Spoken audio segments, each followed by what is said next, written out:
تفسیر القرآن آج کا سبق سورۃ الحج آیت نمبر 40 سے 41 تک۔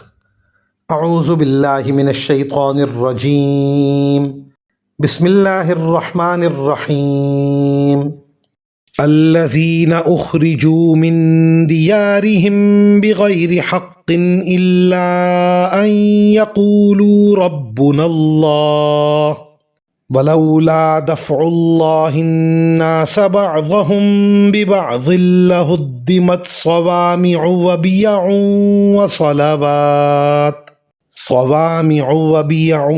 وصلوات ومساجد یذکر فیہا اسم اللہ کثیرا وَلَيَنصُرَنَّ اللَّهُ مَن يَنصُرُهُ إِنَّ اللَّهَ لَقَوِيٌّ عَزِيزٌ۔ الَّذِينَ إِن مَّكَّنَّاهُمْ فِي الْأَرْضِ أَقَامُوا الصَّلَاةَ وَآتَوُا الزَّكَاةَ وَأَمَرُوا بِالْمَعْرُوفِ وَنَهَوْا عَنِ الْمُنكَرِ وَلِلَّهِ عَاقِبَةُ الْأُمُورِ۔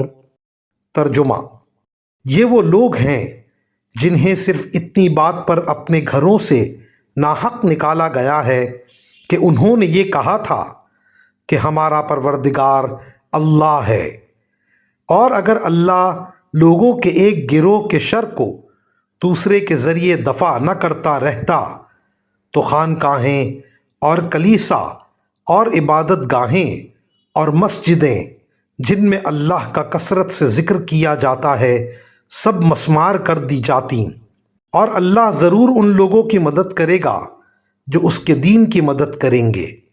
بلا شبہ اللہ بڑی قوت والا، بڑے اقتدار والا ہے۔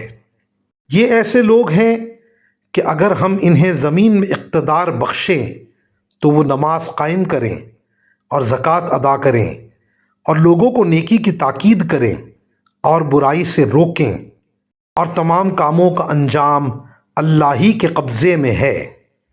ان آیات میں جہاد کی حکمت بیان فرمائی گئی ہے، اور وہ یہ کہ جتنے انبیاء کرام علیہم السلام دنیا میں آئے ہیں اپنے اپنے وقت میں انہوں نے صرف اللہ تعالیٰ کی عبادت کی تعلیم دی اور اس کے لیے عبادت گاہیں بنائیں۔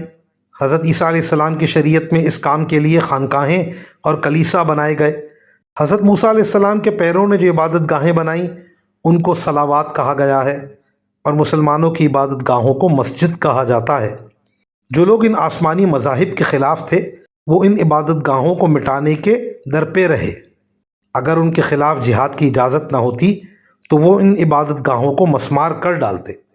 مسلمانوں کو مدینہ منورہ میں حکومت قائم کرنے اور کافروں کے خلاف لڑائی میں ان کی مدد کرنے کا مقصد اس آیت میں بیان کیا گیا ہے کہ یہ لوگ زمین میں اقتدار حاصل کرنے کے بعد اپنی جان اور مال سے اللہ تعالیٰ کی عبادت خود بھی کریں گے اور دوسروں کو بھی نیکی کی تلقین اور برائی سے روکنے کا فریضہ انجام دیں گے۔